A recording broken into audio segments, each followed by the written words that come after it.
Hi everyone, today I'm going to discuss the rules of Frisbee. But before that, let's discuss the introduction.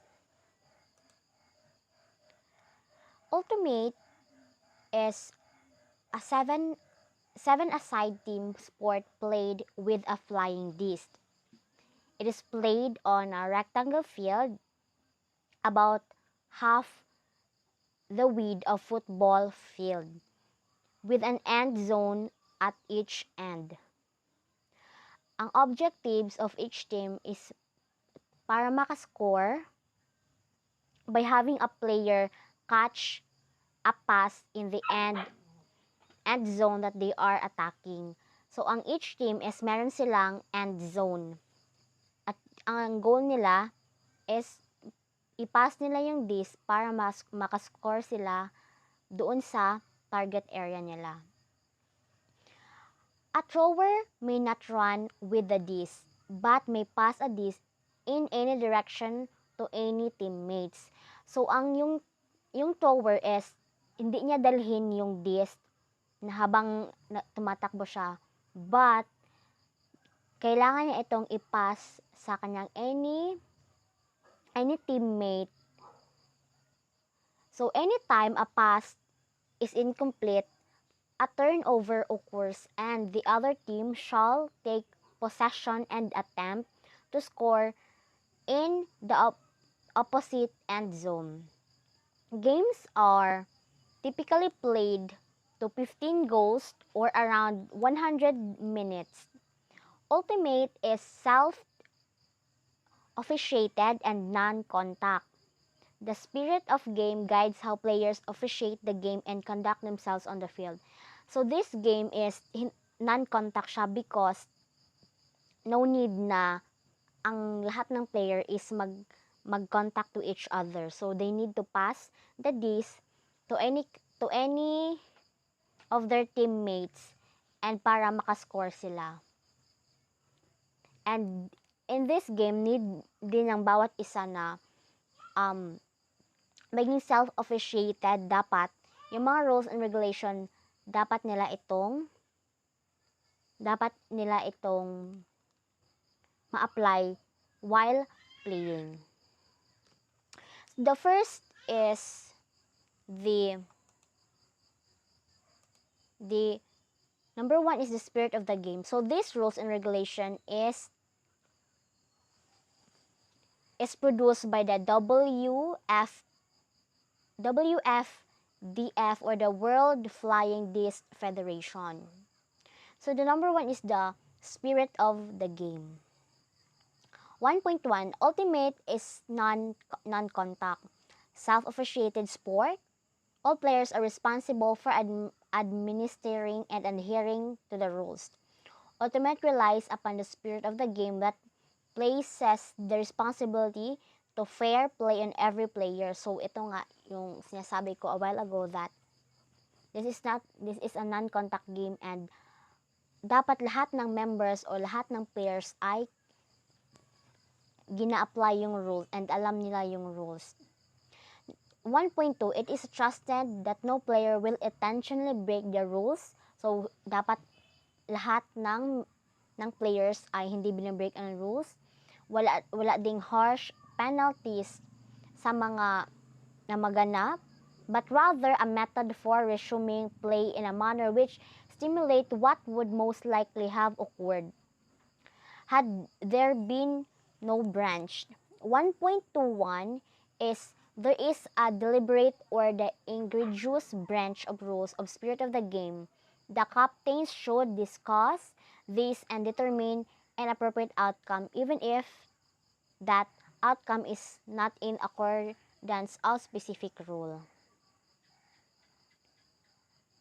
So 1.3 Players should be mindful of the fact that they have acting as referees in any arbitration between teams.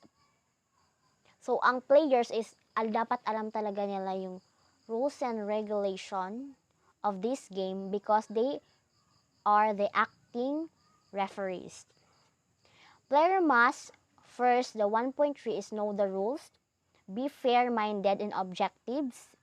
Dapat there are all objectives. They are be truthful. Explain their viewpoint clearly and briefly.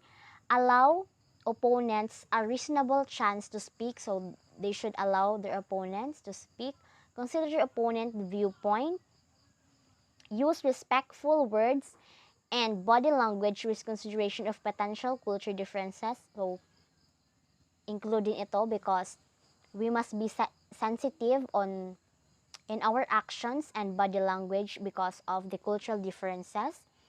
Res- Resolve disputes as quickly as possible. They should resolve the arguments as soon as possible while the game is or they're discussing the you may na violate man, they should dispute it.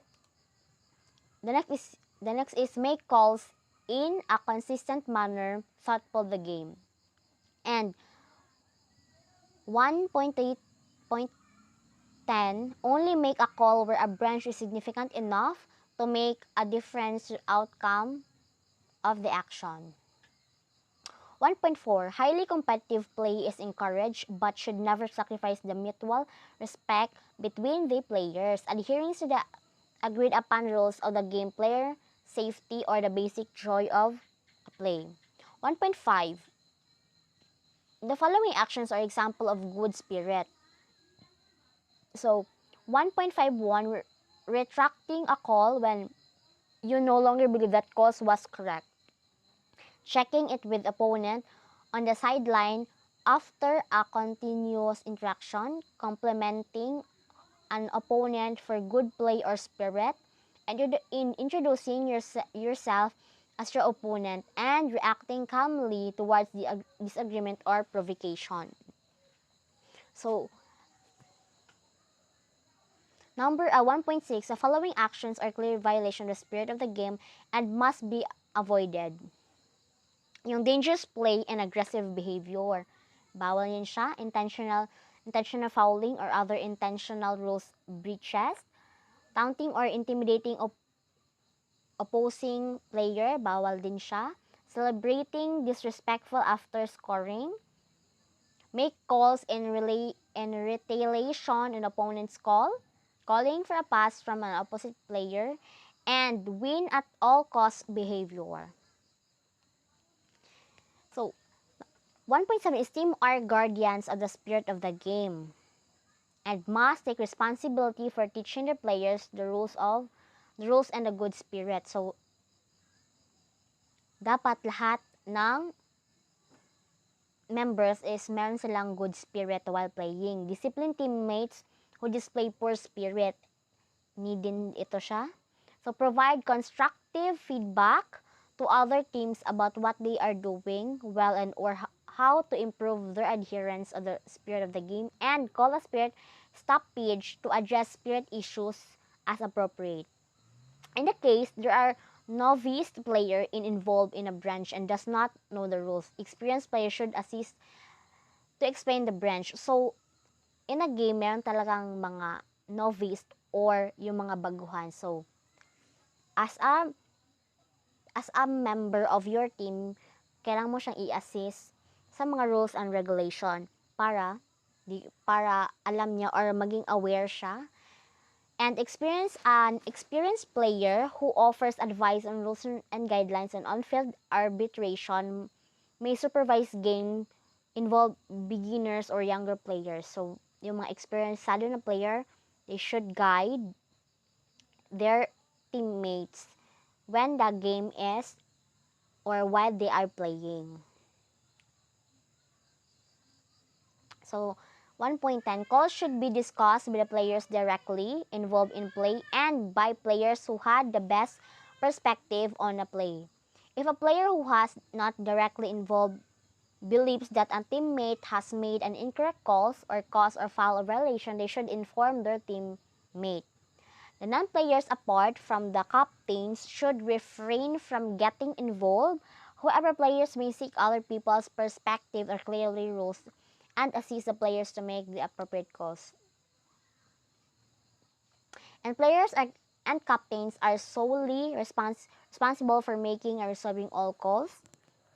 If after discussion players cannot agree or it's not clear and obvious must occur in a play, what would most likely have occurred in a play, and this must be returned into the last non-dispute rover.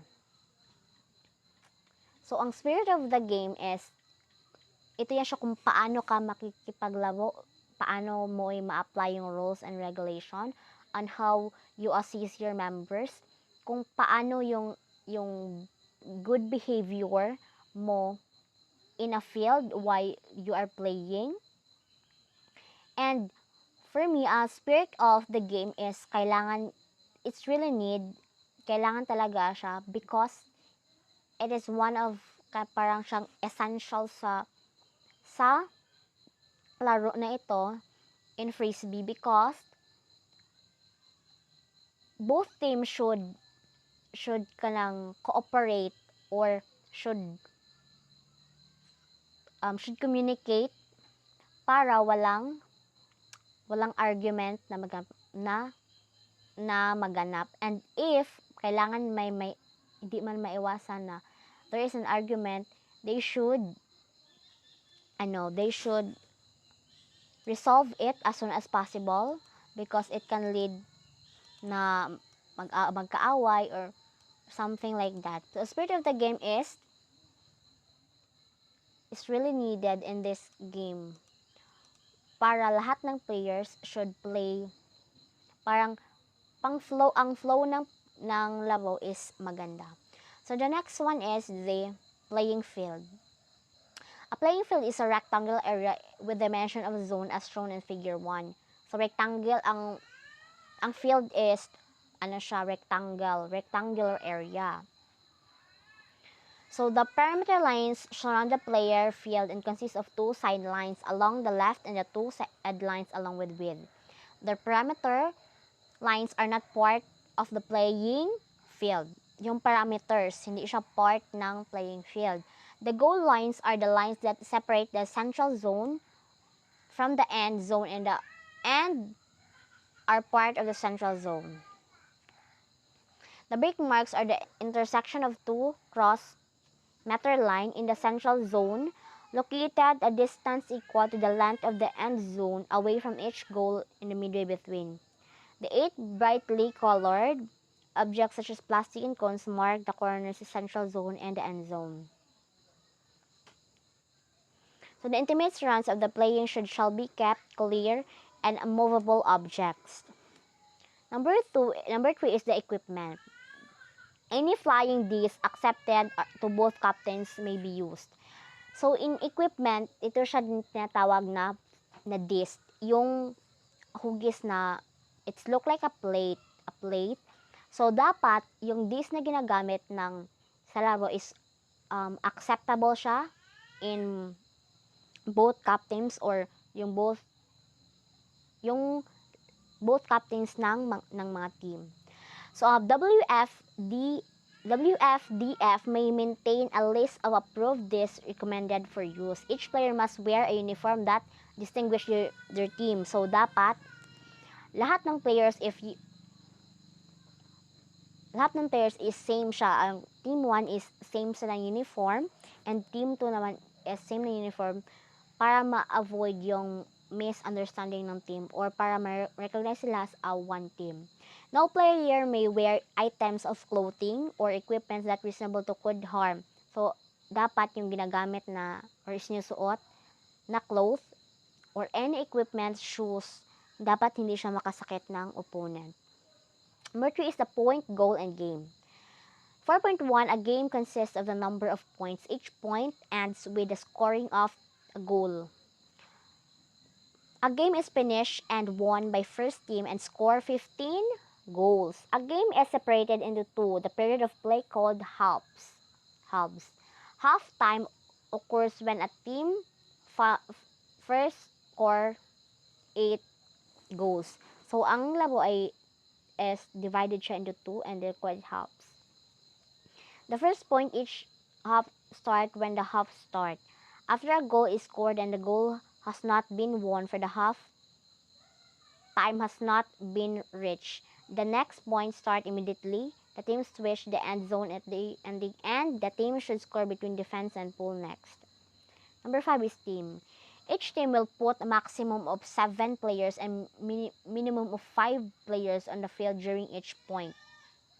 So, ito yung team. 7 players and maximum of 7 players and minimum of 5 players on the field during each point.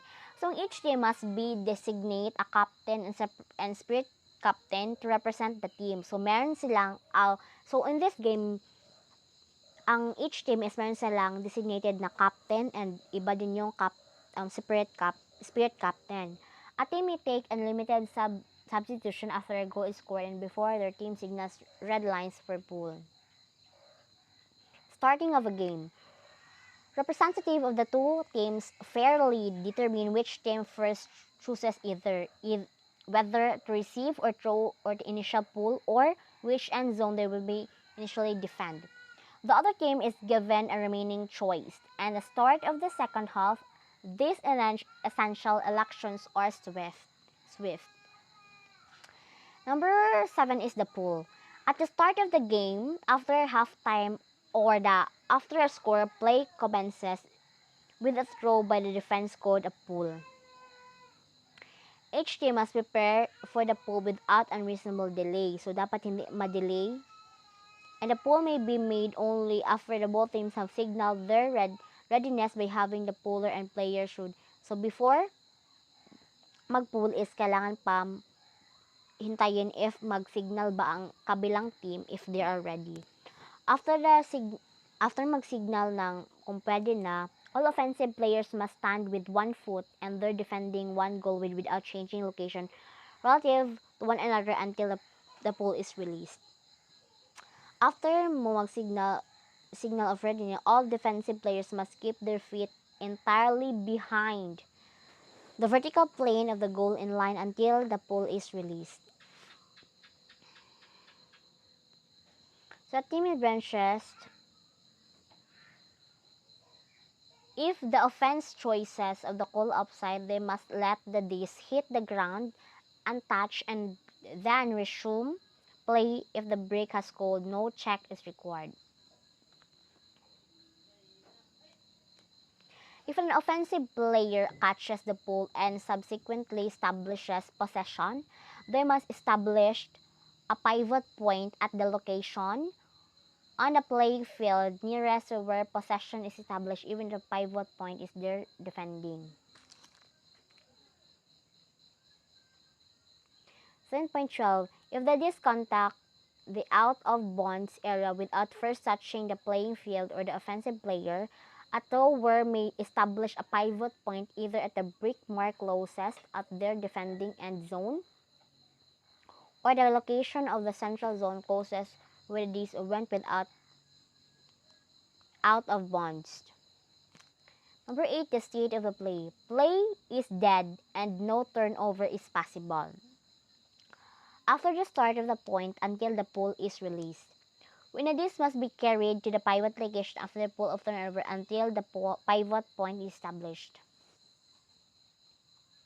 After the call, which stop the play or any other stoppage until the disc is checked into or played. Players are not allowed to move during dead play unless specified otherwise. Play that is not dead is alive. A thrower may not transfer possession to the disc during dead play to another player. Any player may attempt to stop a disc from rolling or sliding after it hit the ground. If attempting to stop such a disc, a player significantly alter the disc opposition may request that the pivot point of this point be established at the location where the disc was contacted. After a turnover and after the pull, an offensive player must move at walking pace or faster to directly retrieve the disc and establish pivot point. In a central zone, within 10 seconds, disc come to rest, and in the end zone, within 20 seconds, the disc coming rest. Wherein is the stunt count. The marker administered the stall account to the thrower by announcing the stalling and then counting more 1 to 10. The interval between the start of each number in the stall count must be less 1 second. The stall count must be clearly communicated to the thrower. The marker may only start and continue to stall count when play is alive or until pivot established a turnover. Then there are within 3 meters of the thrower pivot point or the pivot location. If the thrower is not at the location and all defense are legally positioned.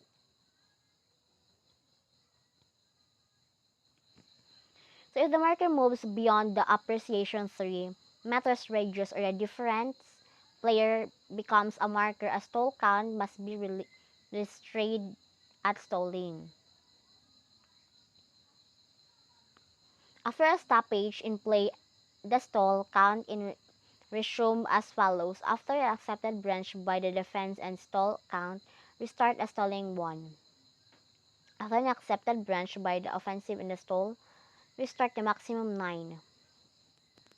If if there is a violation code released to the check section number 10 is the stall count resumes at the same count was determined prior to that violation. To start all count at maximum where n is determined by 12.5, 9.5.2, 9.5.4, or 20.3.7 means the following. If the x is the last agreed number fully uttered prior to call, then the stall count resume at stalling x plus 1 or the stalling n, whichever of those are two is lowered. The check.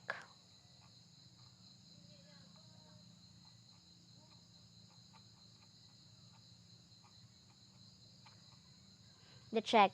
Whether the play stopped during a point or the foul, violation contest returned specific turnover, contest goal, stoppage discussed, or the completion of.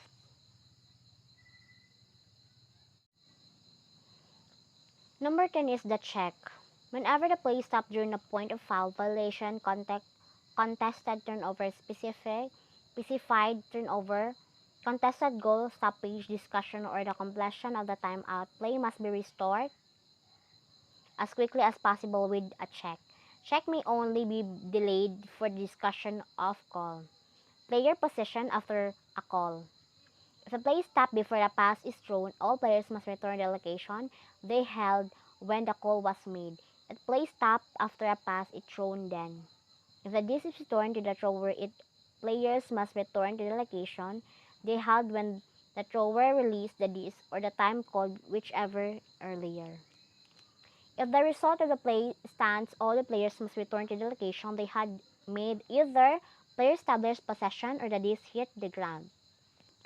If a player other than thrower gains possession as a result of an accepted branch, all players must be returned into the location they held when the branch occurred. All players must remain stationary in a location until the disc is checked. A player briefly extended the stoppage of play a fixed faulty equipment, but active play may not be stopped for the purpose. If there is an unnecessary delay in checking a disc in, the position may give warning delay of the game. As the delay continues, the team give the warning to may check the disc end by playing disc in without the verification from the opposition, but only in the team checking the disc is the all discretionary and passionate possession as per. To restart play with a check when the throw has the disc. If there is defender with reach, the defender must touch the disc. When the disc is on the ground, the defender nearest to the disc must call disc in. The player may call violation regarding the check if it's an opponent. Attempt as pass without the appropriate check as per 10.6. Restart play without verification from the nearest position played, is moving immediately prior to the check, or was not in the appropriate position. After this violation, call any pass does not call regardless of whenever it complete or incomplete the possession reverse back of the thrower. Out of bounds, an entire playing field is in bounds. The entire playing field, so ang entire playing field is tinatawag siyang in bounds. The perimeter lines are not part of the playing field and are out bounds. So ay yung perimeter as yun ang out of bounds.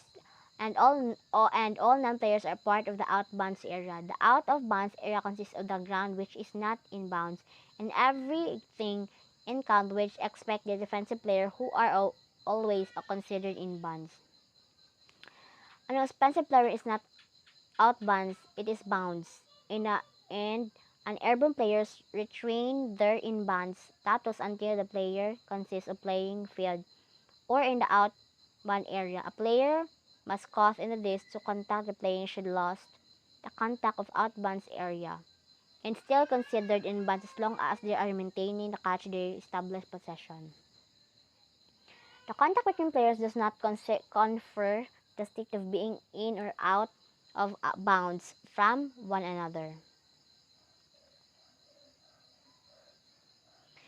The following are the out bounds turnover and no catch is deemed to have occurred. Any part of offensive receiver is out of bounds when they contact a disc or after catching the disc while airborne, an offensive player which contact the out bounds will still in contact with the disc. This in bounds once play is live, and when play start the restart, this becomes out of bounds when it first contact out of the bounds area or contact out of bounds. This may fly outside perimeter line and return the playing field, and players may go out of bounds and make play of the disc, partly of the wholly over the playing field, contacted by unbounds player. Number 12 is receiving and positioning. A catch occurs when player has a non-spinning disc strapped between at least two body parts.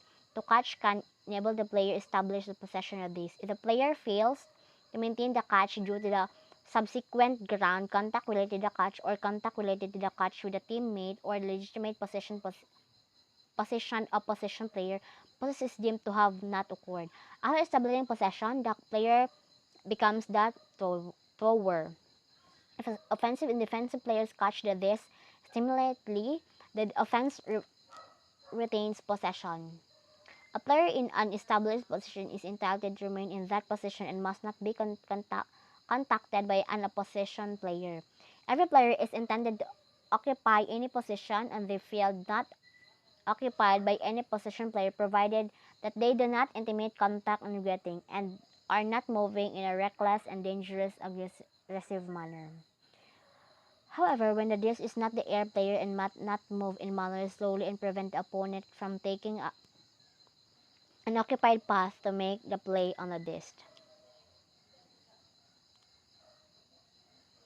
Player who initiate contact is deemed to be player who arrived at the point of contact after the opponent had already established a legitimate position and at the point adjusted their movements in a way that created avoidable contact with an opponent moving in a legal manner when taking into account all players' established position, speed, and direction. Same-manner contact may occur as two or more players move towards a single point. Similarly, minor contact should be minimized, but it is not considered a foul. Players may not use their arms or legs to obstruct the movement of position of player. No player may physically assist the movement of another player, nor use an item to of equipment or object to assist the contact of the disc. Number 10 is a turnover. A turnover that transfers possession of disc from one team to other occurs when a disc contact the ground while it is on the possession of the offensive player. A defensive player establishes possession of a pass and interception. The disc becomes out of bounds, an out bounds or during the the offensive touches in a disc before it hits the ground and subsequently failed to establish possession of the disc. A turnover and transfer possession of the disc from the team to the result is stoppage of play course when there is an accepted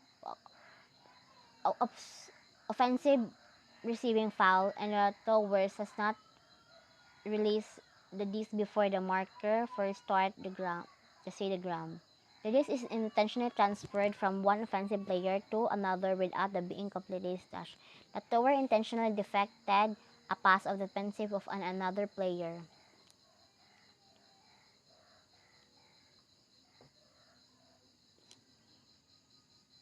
After a stall out, if the thrower still has possession of the disc but they believe that fast count occurred in such a manner that they did not have a reasonable opportunity to call fast count before a stall out, the play is treated as either an accepted defensive branch. If the thrower made a completed pass, a thrower can consist in they believe that it was not stalled out. There was a fast count immediately prior to the stall out. If the thrower contests a stall out but also attempt a pass and the pass is incomplete, then the turnover stand and play restart with a check. Any offensive player may take possession for the disc after a turnover, after an interception turnover, in which case the player who made the interception must maintain possession, and after a possessive offensive receiving foul, in which case an offended player must take possession. If the player in position after a turnover or after a ball that has already hit the ground intentionally drops the disc, places and disc on the ground, or transfer possession of the disc, they must re-establish possession and restart play with check. After a turnover location is where the disc is come to stop or a pick the offensive player, the interception player stop, or the turnover was located at the time at call in case of the offensive player was located in case the accepted attempted receiver foul occurred.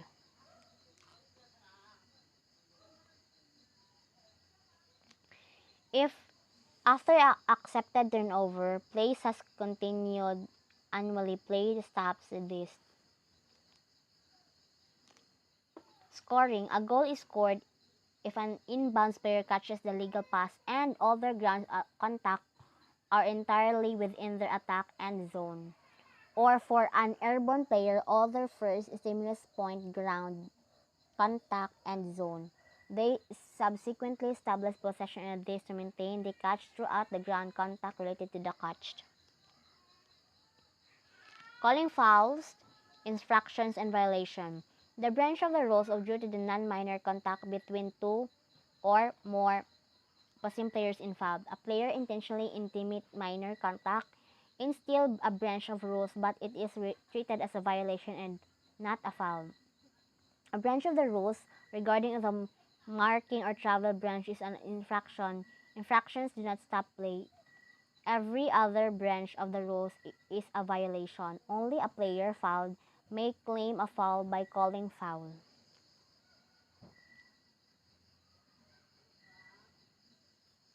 Continuation after a call. Whenever a foul or violation calls is made or a player attempts to stop play in any way, play stop, intimidate, and no turnover is possible. If foul or violation is called against the thrower and the thrower attempts a pass, or it's called by the thrower during the act of throwing, or it's called occurs when the disc is in their air and the play continues until possession has been established. Once possession has been established, if the team that is called a foul or violation gains or retain possession as a result of the pass, the play stand play can continue without the stamp page of the makes the play on. Fouls, dangerous play actions demonstrating reckless regardless of the safety of fellow players or the position significant or the risk or injury of fellow players or the other dangerous aggressive behavior are considered play and must be treated as foul regardless of whether or when contact occurs, which rules is not superseded by any other foul rule. If the dangerous play calls intercepted, this is must be treated as the most relevant foul of from section 17.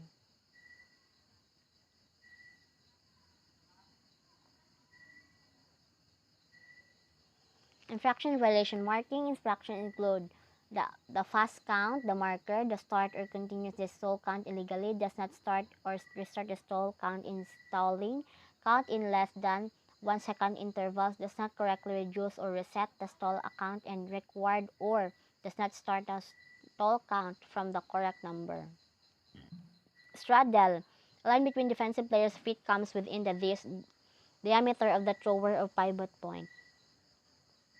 This place any part of the defensive player is less than one this diameter away from the torso or the thrower. However, if this situation is caused by solely by movement of the throwers, it is not only an infraction.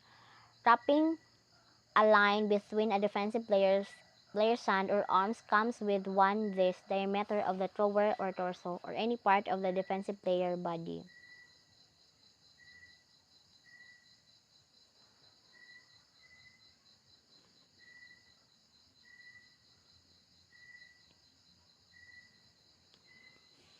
The injury stoppage. An injury stoppage injury may be called by the injured player or by any player on the injured player team. If the injury was not caused by an opponent, the player must choose either to be substituted or to charge their own team with timeout.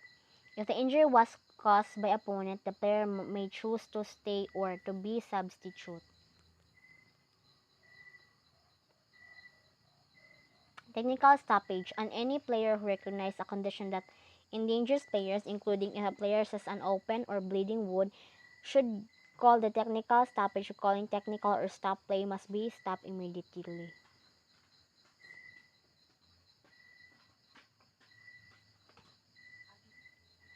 The injury stoppage is considered to have been called at the time of the injury unless the injured player chooses to continue play before the stoppage is called. If the disc was in the air when the injury stoppage was called, play continues until there are players established possession.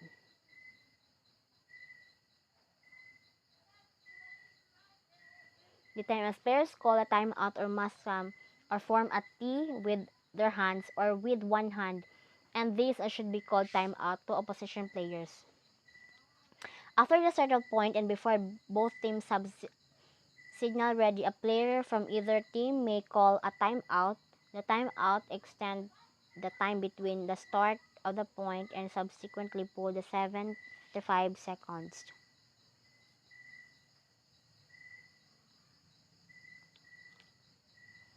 If the thrower attempts to call a timeout with play is leave and when their team has no remaining timeouts, play is stopped.